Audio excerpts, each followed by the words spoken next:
Well, let me start by just saying thank you for taking time to join us on this what are we up to Monday night. I know that it's a year and a half away from the primary and 2 years from the election, and you probably wonder why we are doing this in the format that we're doing this.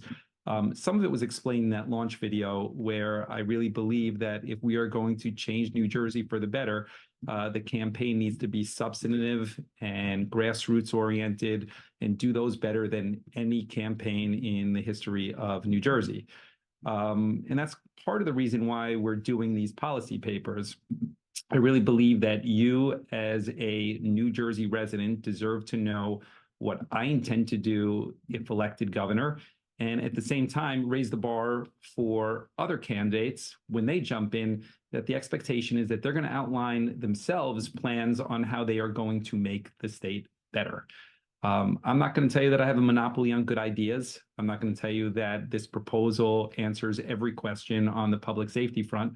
What I will tell you is that I come from a experience standpoint that few potential candidates have had. I understand what mayors go through, and mayors to me are the single most important level of elected government because it's the closest to you as residents. I've tried to build the campaign over the last 8 months based on mayors and local government, and saying along the way that the political structure is less important than what you think, and what mayors who interact with you know how to make the state better. So over the last couple of months, we've rolled out several policy proposals, and the plan is we're going to do this once per month. The first one was transportation. I was joined by several mayors who have been supportive of me, that care about this policy greatly. The following month, we did affordable housing, and it's not enough for me just to say, hey, we are going to increase affordable housing in New Jersey. We want it to be detailed and substantive and be able to say that if elected governor, these are the things that I know from a development standpoint, and we will change development in New Jersey to increase affordable housing, make it more affordable, and this is how we're going to get there. And it's similar, robust policies to what you see on the public safety front. And then the third policy that we're talking about is the one that we're dealing with today, which is focused on public safety. Each of the policy papers are the same sort of format. It's what I've done as mayor, so you could see where the track record is and what the experience is in detail. And then it is what I intend to do if elected governor, and understanding where those pitfalls and traps have been that we weren't able to get things moving the way we wanted to, or other mayors experience challenges. I'm joined today by another great mayor, Dalia Vreese. She's the mayor of Hillside. I'm going to turn it over to Dalia in a second to tell you a little bit about herself. But, Dalia has been elected in Hillside as an independent. She does it based on the fact that she has credibility in the neighborhood that is very, very significant, that people know that she's coming from a place of always putting residents first. And despite the fact that time and time again, they try to get rid of her, she survives because she does a very, very good job. So before we talk about kind of what the format, the next steps of the kind of Zoom call is and where you're going to get engaged, I'm going to turn it over to Dalia just to introduce herself and tell you a little bit about herself. Thank you so much, Mayor. I'm very, very pleased to be here speaking about public safety. If anybody has been paying attention to the news, you will see a lot of police chiefs, coming in. They're just like dominoes, a lot of issues that have come forward. And these are some issues that I kind of brought to the forefront when I first took office as the mayor of Hillside. You inherit so much. And what they didn't tell me was that there was a such thing as the Chief's Bill of Rights. And there were people who would come to me, they would have complaints, be it traffic, pedestrian issues, issues with car thefts. And I learned that not only is public safety hyper localized, but it is something that has to be grassroots, hands-on, and in a space where the mayor and the chief are aligned in our vision to move into the 21st century. So the fact that you're able to actually outline your policies and how you will roll it out to be applicable to the small towns as well as the large towns is commendable. We've seen the one-size-fit-all approach go horribly bad. And I do believe that we are in a space of opportunity with the 21st century to monitor and adjust. I'm very supportive of CCRBs, the civilian review boards, making sure that they also are held accountable with licensing and going through making sure that they are objective, because the last thing that we need is police officers in a space where they also are not entrusted to also fix themselves. Like, we want to empower them, but also make sure that they have the resources to be successful in the way in which we want to see as citizens, and making sure that as the mayor and as a top police officer, that we're accountable to the voters. We don't want people to suffer in silence. And that's the whole point of public safety. So the fact that you are rolling out an entire policy, walking us through your plan, when you become the governor, is just commendable. And I'm very, very open and happy to answer questions with you tonight. Okay. And one question that I saw before we start on the in the chat room is, are you going to ask questions and am I going to answer questions? And the short answer is that the majority of the time that we're going to spend over the next hour is going to be answering questions that you have. None of them are scripted. You just raise your hand. Lisa here will call on you, and if we don't have the answer, we will do our best to track it down. But the goal is to only improve what we started here, and over the next 12 months, by the time that the next phase of the campaign starts, is to build upon this existing policy with some of the best ideas from here. We have a very, very robust team of mayors that have already publicly endorsed me, and many of them were involved in drafting this, and policing experts, and then some of my experience. So we will start, and our goal is to have this over within an hour, and the majority of it is just driven off of you. Again, we have 100 people here on a Monday night, a year and a half out, so it says a lot that people care about New Jersey, they care about the governor's race, they care about what's on deck, and I'm thankful that you're taking the time to join us. So really quickly, I'm just going to run through kind of the way this is formatted, and I assume many of you have read it, but some of the things that I'm most proud of from the Jersey City accomplishment standpoint. We invested early in active mass shooter training, something that's later in the proposal that we want to replicate on how we roll that out statewide. Unfortunately, Jersey City has dealt with a mass shooting incident a little bit more than 2 years ago. I have firsthand experience on how the training works and how responses need to work. Obviously, over the last several years, we've dealt with pandemics. We've dealt with the murder of George Floyd. We've seen a historic drop in homicide rates. To this year, we have the lowest homicide rate on the East Coast of the United States. We actually have the lowest homicide rate of any of the top 100 cities east of Texas. It says a lot about what we've been able to accomplish on the policing front. And a lot of that's been driven because we've changed the culture in the police department.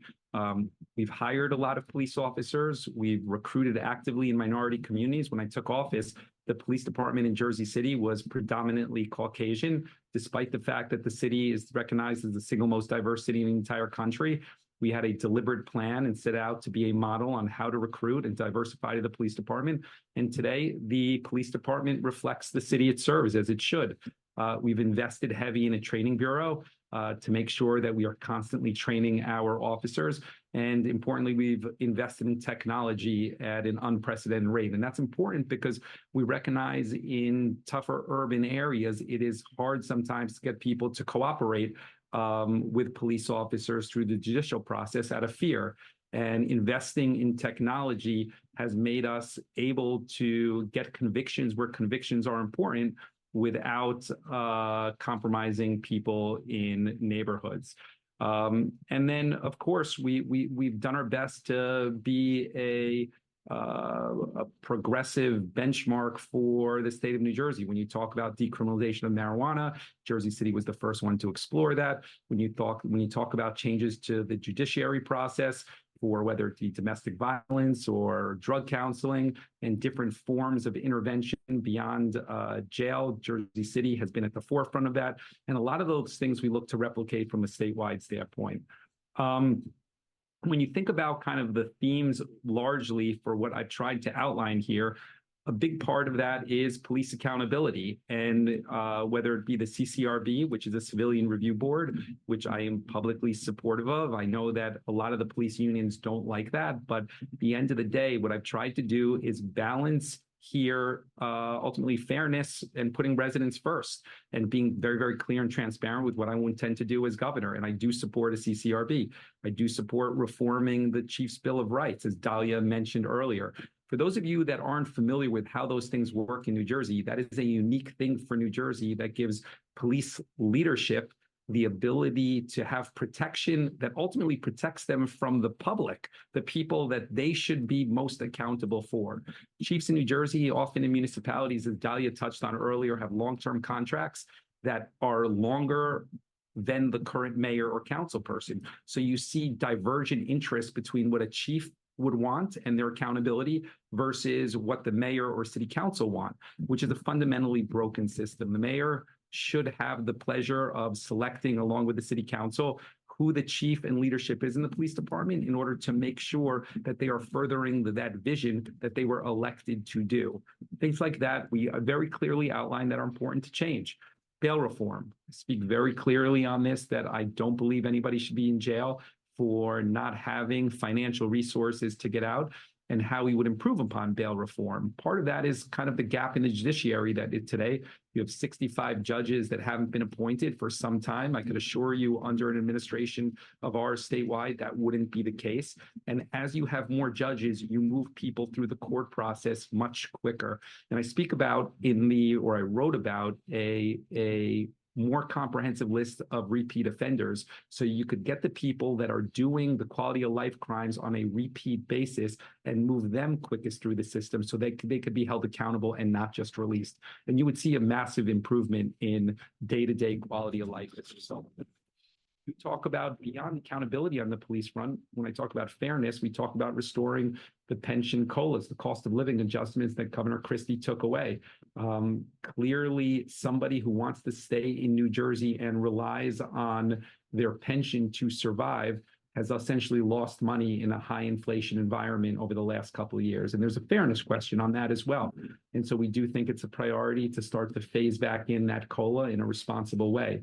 And so that's kind of broadly some of the big points of what we want to touch on. But at this point, I do want to turn it over to the moderator and just start having a more comprehensive conversation around public safety in New Jersey, and perhaps the things that you would like to see improve that maybe we missed.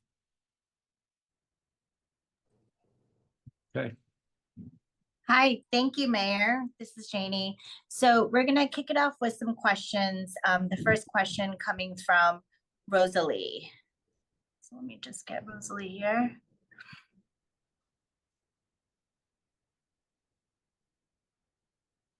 Okay, Rosalie, I've asked you to unmute. Okay, thank you.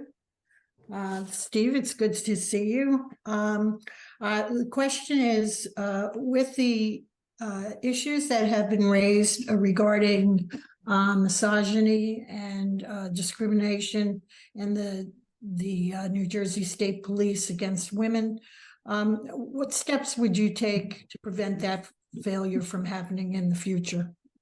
Okay, and Rosalie, can I ask, just for the public, maybe you tell where you're calling from, if possible?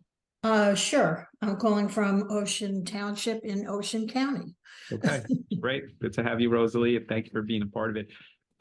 We have invested, let me take a step back. The best way to gauge what somebody will do in the future is what have they done in the past, okay? And I will tell you that we have invested in Jersey City on training. As I touched on, we started an entire training bureau that we require our office to go through with all sorts of comprehensive training to make sure that we have the best officers and are equipped to deal with these sort of things. So I think that replicating the model that we've had here in Jersey City, investing more in the training bureau and more dollars dedicated to training, I think is kind of how you get the police officers to conduct themselves in a way that you aspire for them them to conduct it. And so it was something that didn't exist prior in Jersey City. And then at the same time, I think there's accountability conversation around how accountability is received by the mayor in the elected office. Today, there isn't a lot of transparency based on New Jersey laws. Once a complaint comes in, the mayor doesn't have visibility into that. It is only the chief. A mayor and elected office on the council cannot see any sort of quality of life complaints against personnel until there is a lawsuit filed, which is a fundamental problem, again, in New Jersey structure. And I would argue that that should be changed as well. I would like to also Yeah. add, Go ahead. that we also have to keep in mind that this is what we're talking about being in the age of reform, and that we have to understand these are some of the oldest institutions in our country. And, you know, when you have someone that's insulating themselves in this idea of it's always been this way, or, you know, this is how we do things, and you're inheriting that mindset, and then you don't have transparency, and you also have police officers that are afraid to come forward to kind of discuss some of the things that need to change in the department, it would also be a reason for us to really start to look into changing our policies in policing so that we can fight those age-old systems that have kept women out.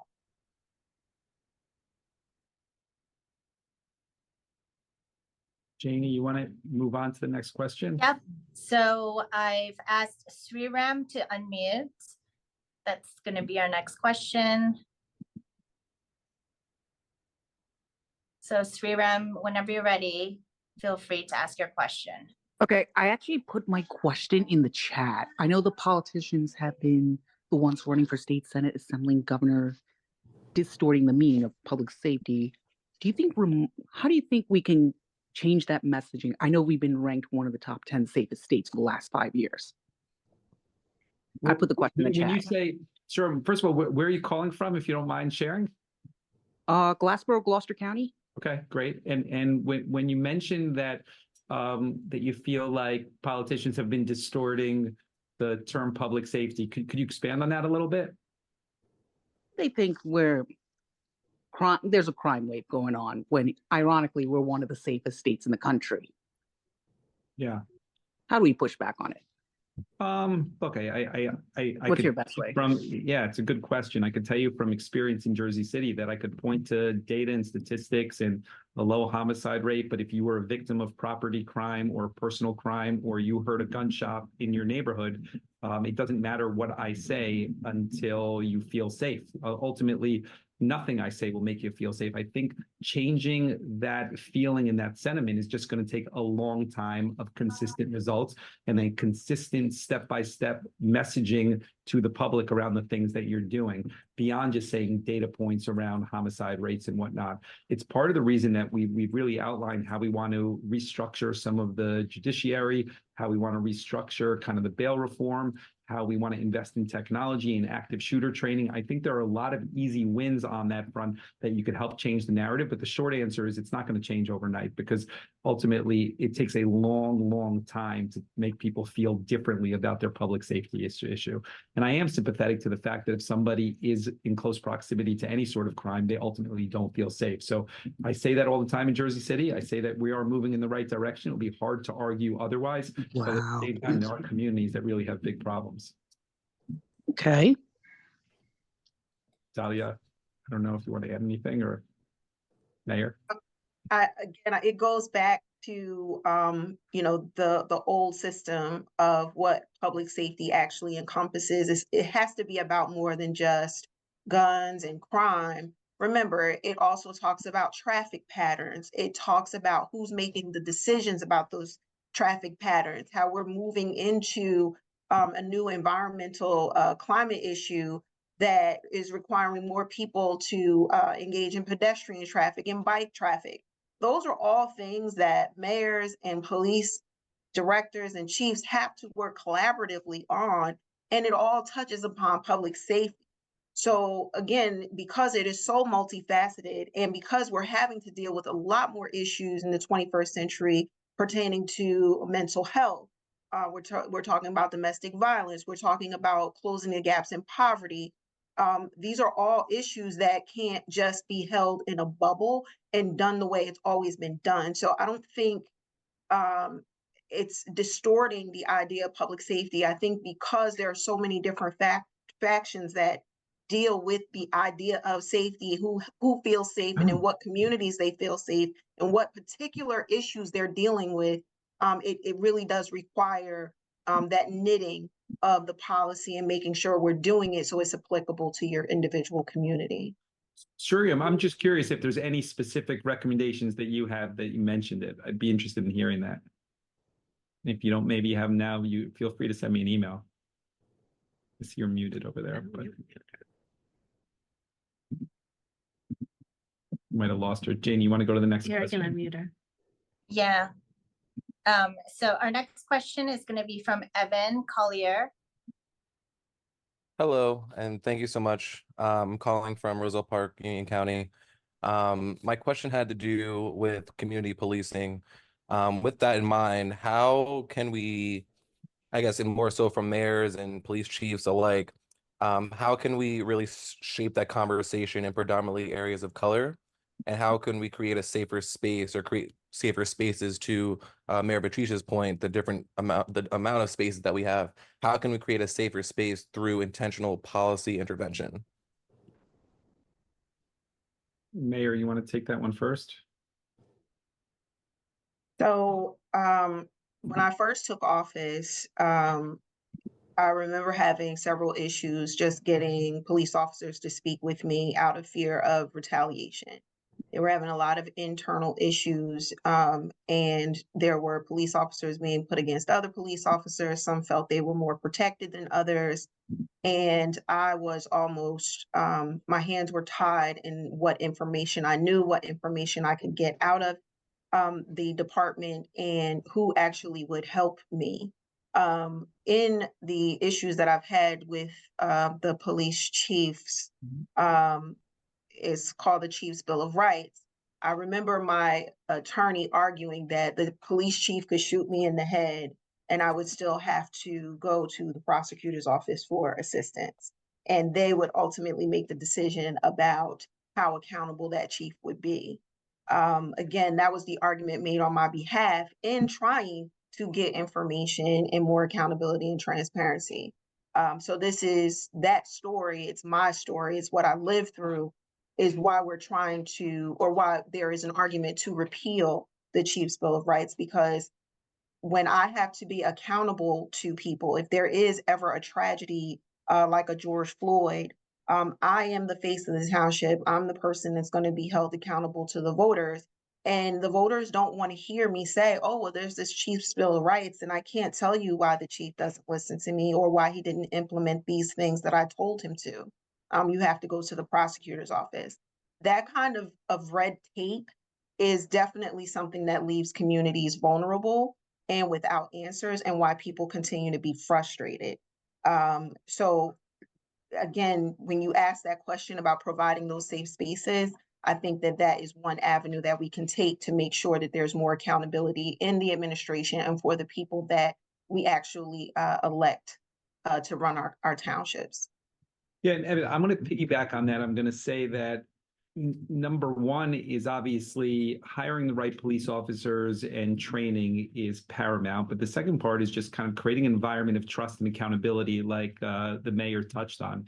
The system in New Jersey today is broken in many ways with regards to trust and accountability, just because of the way the system has always been set up. I'm going to point to two things real quick.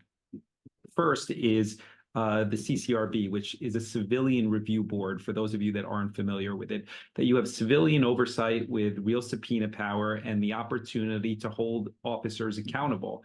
Now, the police unions push back on that very, very aggressively. That is an absolute deal breaker for them. But from a normal mayor or elected official standpoint, trust and accountability is important, and visibility into holding people accountable. And that just doesn't exist today. The second part I would tell you is how leadership functions in police departments. And Dalia touched on that a little bit.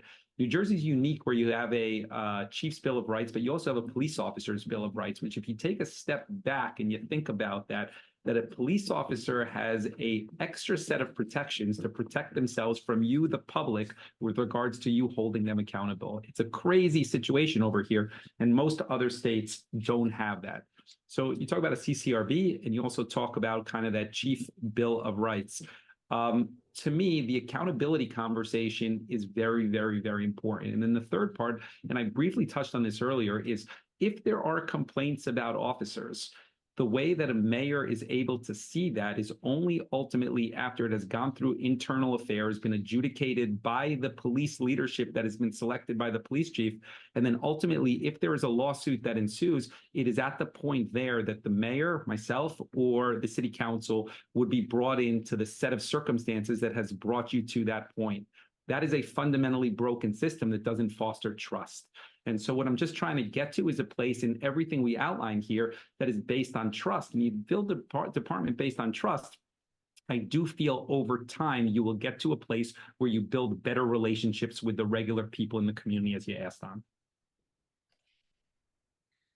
Okay, so thanks, Evan, for your question. Before I call in Deborah McWilliams for our next question, I just want to remind everyone to please put their questions in the chat. It makes it easier for us to see who has a question pending. All right, Deborah McWilliams. Good evening, Mr. Mayor. Good evening, Mayor Dalia. My name is Deborah McWilliams, and I'm a Jersey City resident, actually, for 33 years. My question is, Jersey City had a system, a CompStat system, similar to what New York had, that residents could go and check out crime statistics. That was stopped in 2019. So right now, the only way I can see what's going on in my neighborhood is to attend the monthly captains meetings. I would like to know if, Mayor Fulop, if you are elected governor, would you create a statewide CompStat system that residents can look at? Because, you know, whether we're the safest state in the country or not, people sometimes want to know what's happening in other parts of the state or what's happening in their own little corner. And that's one way that they can do it, especially as a senior citizen. I would like to know what's going on in the rest of the state or just in my own little corner, and to be able to access it through computer would be great. So do you intend to install a system similar to what New York has? Yeah. Thank you. Thank you, Deborah. Good to see you here. I think you've been on every one of the calls, which I really do appreciate. So the short answer is, I don't want to say something that's hypocritical that we haven't implemented in Jersey City and tell you that I could do that statewide with comfort. We have gone to a system where we report the numbers at the monthly meetings to each neighborhood that attends those district meetings, and then we report the numbers comprehensively to the state. This coming year, our intention is to do that quarterly so people have more visibility into it. But over the last year, and some of this we've touched on publicly at the end of the year press conference, is because of the reporting requirements from the state that have become more comprehensive and robust. We've had really just a personnel issue with regards to detail and accuracy around that. So we report everything to the state in a timely manner. Would I like to do things more frequently? And I think we will this year. The answer is yes, here in Jersey City. With regards to a statewide program with a lot of granularity, I couldn't commit to that because I don't know how that would look. And a lot of that relies on mayors reporting in a timely manner and how you get the data and making sure the data has integrity to it, and all things that are a little bit more complicated than me just saying today that, yes, I could roll out some big platforms. Okay, I was gonna thank say- you, Deborah. Oh, go ahead, Mayor. No, I was also going to point out, I think that also touches upon our increasing technology within public safety. I think that if we are to invest in more cameras in each municipality, if we had the funding for that and the collaboration amongst the different municipalities up and down the state, it might be easier for us to track stolen vehicles, catalytic converter issues. And the mayor definitely has that as a part of his platform. I know here in Hillside, we are constantly struggling to get equipment, technological equipment that gives us more of a watchful eye of what is going on in our individual townships, so that we have the capability of sharing that to our surrounding communities and, of course, within the state. So I think that is definitely a part of the policy. It's something that I support, and it's an ongoing issue even within my township. Great, Thank you, Deborah, for your question. Our next question comes from Mark Steffen. Please unmute. Hello, my name is Mark. I live in Jersey City. I just wanted to ask about, I had a few different questions because my mayor is running to be the governor of my state. And as a resident of Jersey City, living here for 8 years, I've just had some issues that I wanted to address and to see if there was a resolution that we could come up with. Sure.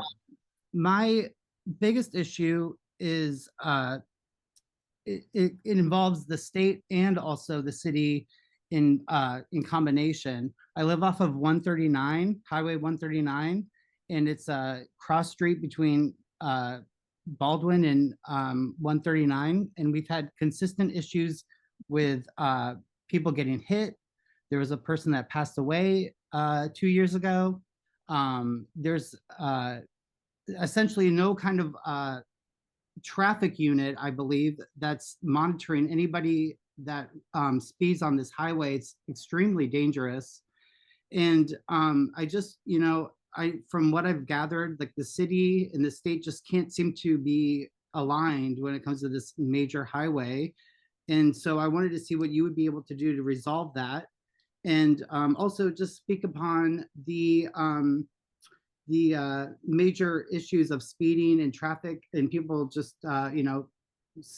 passing through stop signs and red lights. And just wanted to see if there's any kind of, before you even get to become the governor of the state, what are you going to do for the city of Jersey City to make us rest assured that we are going to be safe in our own streets as like any other city in this state? So Yeah. thank you for your time. All right, Mark, I really appreciate you taking the time and calling in and being a resident for 8 years and weighing in on traffic safety. Traffic safety is of paramount importance. We were the first city in New Jersey to adopt Vision Zero. We've been a model. It's been recognized nationally. It's not perfect. Last year, we had 0 fatalities on Jersey City streets, and I'm going to explain that in a second. Car-related fatalities on Jersey City streets. Prior to implementing Vision Zero, the number was around 10 or 11, and now 0 last year. This year, we had a slight uptick to 4, but we're still trending in the right direction and want to be at 0. How we accomplish that? We've accomplished that based on looking at the data intersection by intersection, working with the community, willing to try and experiment a lot of different approaches to traffic calming, whether it's roundabouts, whether it's road diets, whether it's bump outs. We've really had a comprehensive look at every intersection in Jersey City. And even this year, where you had 4 fatalities, none of them were at city streets that we've addressed with Vision Zero up till now. And so we're continuing on that. Now, New Jersey overall has a lot of government overlaid, which we'll talk about at a later presentation. But often you have a street in Jersey City that the municipality has no control over, similar to 139 that you touch on. So you have state roads, you have county roads that some of them have been problematic and they've been written about, like Patterson Plank Road. And then you have local roads. We're only able to really do traffic calming on local roads. I say this all because we are supportive to the county. And I'm very clear that if elected governor, we would support a statewide Vision Zero mandate and initiative. There's been a proposal in Trenton that unfortunately isn't moving in order to take that same Vision Zero model and bring that statewide based on the data on how you could get roads to be safer and drive traffic-related fatalities downwards. I think it's a good use of dollars, a good use of partnerships on the local level, something that we've been successful for in Jersey City and something that I would replicate. And I think that it would probably address the concerns that you have. In the near term, as your mayor, I could tell you that I will reach out to our state legislature regarding 139, but we have limited direct control over what we can do on that road, just based on kind of the legal separation between state, county, and local.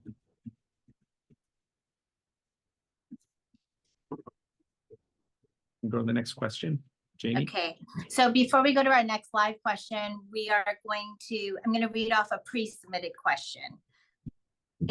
What is your plan for combating what feels like a big uptick in car thefts? Yeah, I think there's two things. I think that it is we have a lot of mayors, and the mayors that we talk about, it's easy to point to bail reform because it is the easiest soundbite that people say is the reason for the uptick in car thefts. And it's a lot more complicated than that. I think bail reform is important and is important to support it. So let's start there. The problem really is that you have a gap in the number of judges that is very significant in New Jersey. Some of the reporters have written about this in both political columns and in normal publications, but that gap impacts your day-to-day life because quality of life, car thefts, those sort of crimes don't get adjudicated as quickly as they should, and the person gets released, and ultimately you will see a repeat offender. One of the things that I do touch on in detail, it's on one of the first pages there, is how we would support bail reform ultimately. You should never have a substantial gap in the judges like we do today. It is in many ways malpractice from Trenton allowing that to linger the way it has. And secondly, I think communicating with the public and the local prosecutors about having a more comprehensive and thorough list of repeat offenders. So if you have a 16-year-old that's arrested versus a 23-year-old that's a consistent repeat offender, they should not be going through the same judicial process in a way that treats them equally. The 23-year-old that is a repeat offender again and again should be moving faster through the process because he's of a higher risk ultimately, and you need to adjudicate that. And today that separation doesn't exist. And I think that if you did do those sort of things, you would see a decrease in the property crime, theft of cars, theft of packages, which obviously is a large problem, and those sort of things.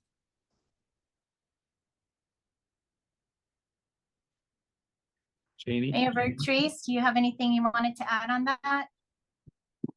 Only that in my experience is I know that there is a collaboration between the municipalities, the county, and the state to try to crack down on why a lot of the cars are being stolen. Of course, our supply chain issues has exacerbated the problem, and so they're stealing a lot of these cars for the parts. But again, it's where are these parts going? Who's buying them? A lot of them are children being used for someone else's gain.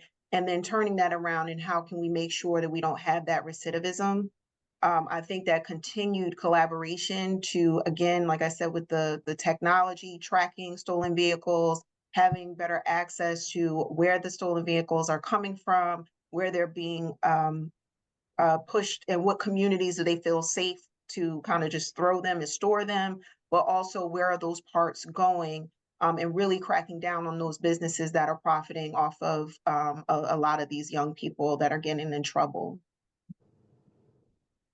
Before we turn over to the next question, I just want to say again, a thank you. I see we have like 130 people on this and some are coming in and out, and it says a lot about that you care about this stuff. And to me, it means that we're on the right track, that people are interested in detailed policies and want to understand what you're going to do to make New Jersey better. So I just wanted to take another chance to say thank you for taking the time. I know there's a lot of things going on. There's U.S. Senate races, and we're a long ways away from the governor's race in some ways, in some perspective. But thank you for taking the time again. But we'll go to the next question from Janie.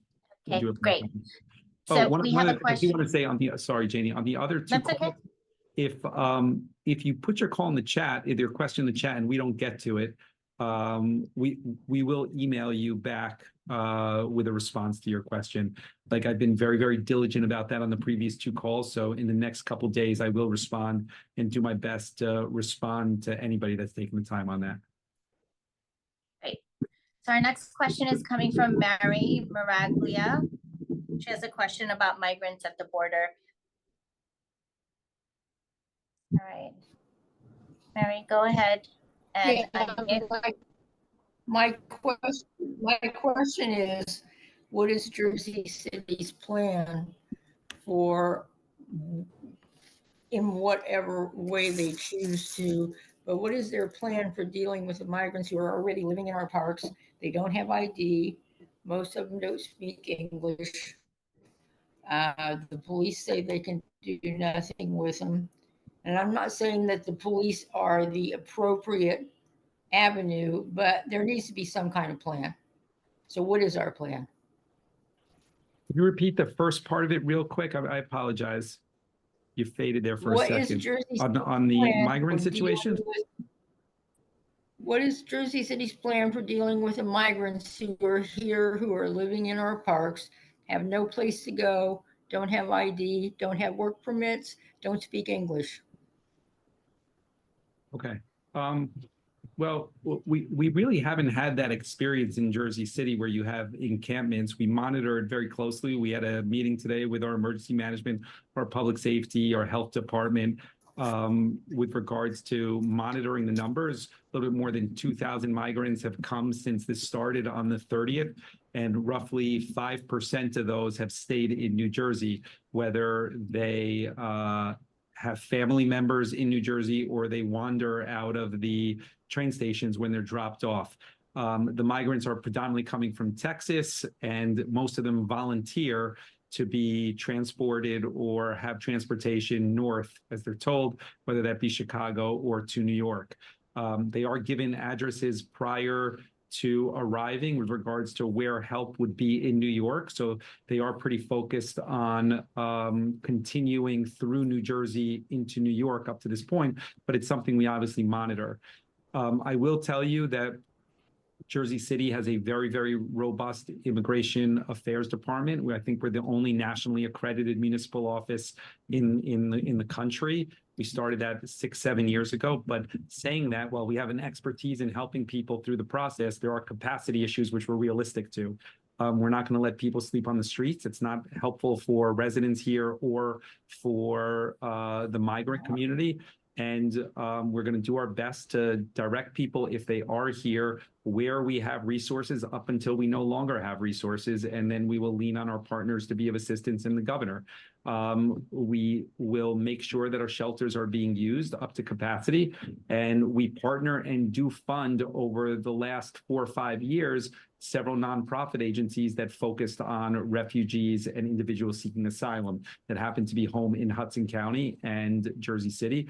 And we've worked with them, whether it's on refugees from Iraq or refugees from Ukraine. And we would, of course, enlist them as well for assistance. So what I would tell you is we currently don't have individuals sleeping in parks or on the streets. That isn't something that we would welcome by any stretch of the imagination. We are meeting regularly to monitor the situation, and I'm going to make sure that we have a coordinated effort with the resources that we do have up until we've exhausted those resources, and leverage the partners and nonprofit community where we can.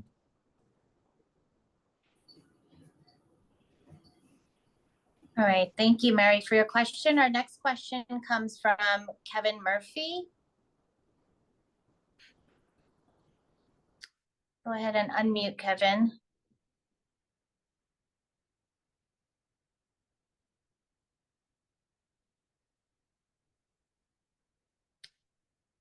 All right, so while we wait for Kevin to unmuting, there was a second pre-submitted question that I wanted to ask. Shoot. What are some specific ways that you would expand sentencing alternatives in the state?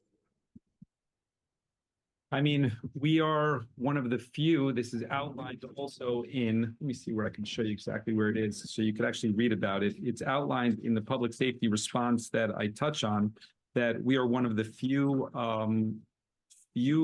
jurisdictions in New Jersey that have sentencing alternatives, obviously for drug use, for family court, and for domestic violence. And it's been a very, very successful program. And I do touch on that in the public policy plan on how we would expand that statewide. I think we are the only judiciary system in New Jersey that actually has all 3 of those different approaches. Okay, I think we have Kevin Murphy now. Kevin? Yeah, I'm sorry. Can you hear me? Yeah. Yes. Sorry, I was on mute earlier. I didn't realize. Just going back, Yeah, it's my- page 6. It's page 6 in the policy proposal for anybody that wants to read it. That what I just touched on. Great. Sorry, Kevin, go ahead. No, no worries. Thanks. Yeah, my question was just regarding research indicates that crime is related to income inequality and opportunity. Yeah. So in December, Governor Hochul, he established a commission to study reparations and racial justice. So I was just curious, like as governor, would you consider establishing like a similar commission to study reparations in New Jersey? I believe that there is a commission established by Ryan Haygood and the Center for Social Justice that is working on detailed proposals on what that would look like in New Jersey. Obviously, New Jersey has a history as a slave state in the North. I think that's been well documented that many people don't realize. And it's a state with segregated housing and segregated schools today. Two things that I think are a huge opportunity for the next governor to fix. And so I would wait to see what that commission proposes, and then I would hope to be able to revisit that with you later in the year. Okay, thank you. But Kevin, the short answer is that there are activists and a comprehensive group that is working on it. If you put it in the chat, either Dalia or I could get you the information to connect you to if you're interested in it. And I also want to just bring attention to, again, poverty doesn't help in any circumstance, but crime happens everywhere. I think that we also need to just identify the fact that, crime, it is imposed upon the least financially able or wealthy.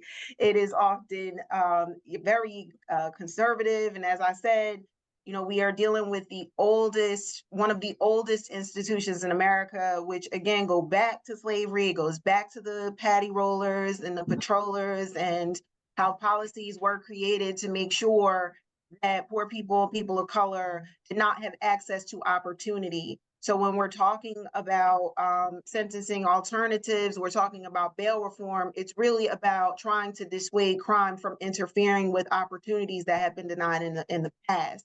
And I think that to just codify it as, oh, you're poor, so you're automatically going to do a crime is totally disingenuous to the people who are not as wealthy as other people, realizing that even things like Medicaid expansion, people were denied health care for that reason, because if you're healthy and you can work, guess what? Your community thrives.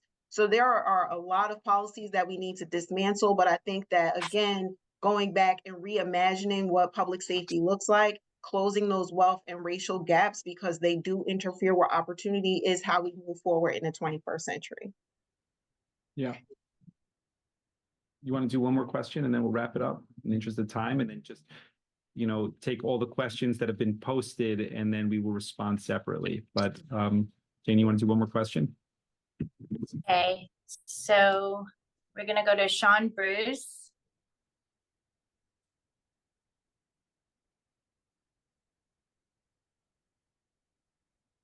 Sean, are you there?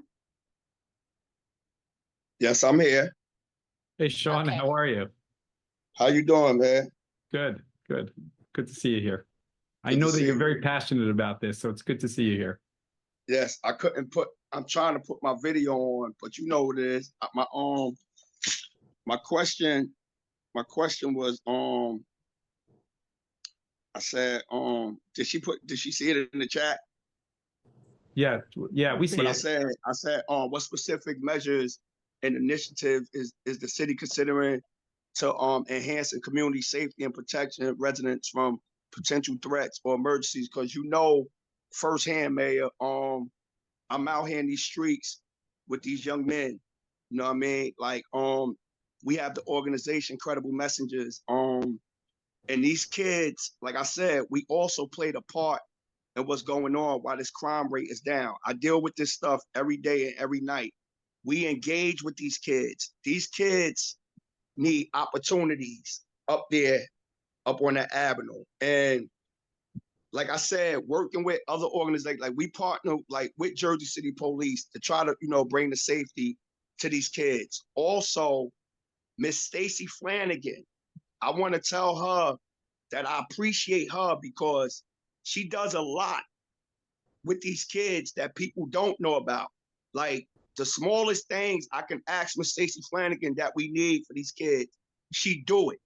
So I really applaud her. You know what I mean? Whenever I get to see her, but what y'all gonna do, Mayor?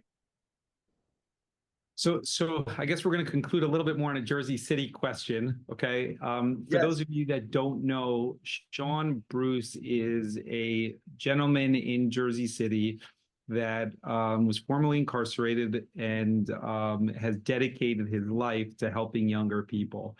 And he does it without a lot of fanfare. He's out there day in and day every day, like he tells you. And he's one of these people that do like the hard work without recognition. He mentioned Stacy Flanagan, who happens to be our Director of Health and Human Services for Jersey City, because you know the public safety and how people feel is a health issue as much as anything. It's intertwined with mental health and personal safety. And I pride myself on the fact that I've hired some terrific directors. Stacy is one of them, and that's who Sean was mentioning. I think that I think that replicating the work that you guys have done has been really successful in Jersey City and is needs to be replicated statewide. I know they have a very, very good group under Reverend Boyer in Trenton that do similar sort of work. And I know that they have similar sort of work being done in Newark on their street team there. I think more dedicated dollars to that is a good thing. And I think the impact is very, very clear. I think some places, sometimes I've struggled a little bit around the data to make sure that people are accountable when you spend a lot of money around this stuff. And I've talked to you, Sean, about this. It is hard to quantify something that you prevented from happening. And Yes. It is hard to really get a good picture onto, am I really having an impact with these dollars? Because I can't know for sure what would have happened if you didn't do X, Y, and Z. I mentioned this to Reverend Boyer in Trenton, and he showed me that they have a lot of data around how they touch and interact with those people that are their target audience again and again and again, and how they track that in order to show data that may not show what they prevented, but maybe give a better picture into how you're helping somebody correct their life and move it in the right direction, which ultimately leads to a good outcome. In Jersey City, we didn't have enough data ultimately around that. I know that's something that Stacy has dug into, and she's terrific, but it's something that obviously, if I had the opportunity to spend dollars on it statewide in a lot of the urban areas, I think I would, and there's success there. I don't know if Mayor Vertrees wants to add anything from a personal standpoint on that, but thank you, Mayor. And otherwise, we'll wrap it up. No, absolutely. I agree, and I thank you for the hard work that you're doing. I am the daughter of a police officer, and I remember him saying the number one job of a police officer is community service, and that means walking the streets and getting to know who lives there, where the kids belong, who your mother is, and being open to have a conversation about what's going on in the community. You'll actually learn more about what's going on in the community and preventive care if you just sit and have a conversation with the people who are living it day by day. I also agree with you, Sean, that we need to give more credit to our young people. We often talk about building a bench of young people who are in the trenches with us, who had to go through virtual learning, who may not have gotten the education they needed because there was a lack of internet. All of these things, lack of internet, lack of information, are very, very important, making sure that we're starting to include our young people. We talk a lot about diversity and inclusion, but very rarely do we talk about how young people are included in a lot of our policies. But what you said was so poignant, in that if we're not acknowledging the work of our young people, especially through messaging and media, and making sure that people know the work that you're doing out there, we won't be able to quantify how you've prevented a lot of our crimes from going up. So I agree with you, but I also want to see more of your work put out there so that it can spread. You can't do it in a bubble. And even though Jersey City is the second largest city, it's still your bubble, it's still your community. And that's what I mean by making sure that you're able to put that work in writing, get it out there so that it can spread to other communities. be it big or small. I mean, Hillside is 2.7 square miles, but we also have some burgeoning problems in our community that extend from other urban areas, being an urban hub, where we would love to have access to what you've been doing and how you were able to reach out to these young people, especially if they come from families that have been impacted by our criminal justice system. Going Yes. back to those sentencing alternatives, we also have to remember that these are families that we're talking about. So every time we decide to put someone in jail for an inordinate or inappropriate amount of time, you have taken away their jobs, you have risked their rent being paid, and you have put a risk to their children. And Yes. all of these have to do with those community problems leading to kids out on the streets and being subject to inappropriate environments and circumstances. So again, I thank you for everything that you've done. I'm very impressed. Thank you. Just want to say again, thank you for taking the time out of the call. Last thing I will share is if you're interested in volunteering on the campaign, we have a little bit more than 400 volunteers already a part of the campaign. Just go to stephenfulop.com, fill out the form and check volunteers, and that'll come to me in some of the other parts of the campaign to loop you in onto everything that we do. And the only way that we're going to build a campaign that is successful is relying on people like you that will take time in January of 2024 to talk about public safety in 2025 and beyond because you care. So thank you again for being a part of it. I really appreciate that and looking forward to following up with you all soon. Thank you, everyone.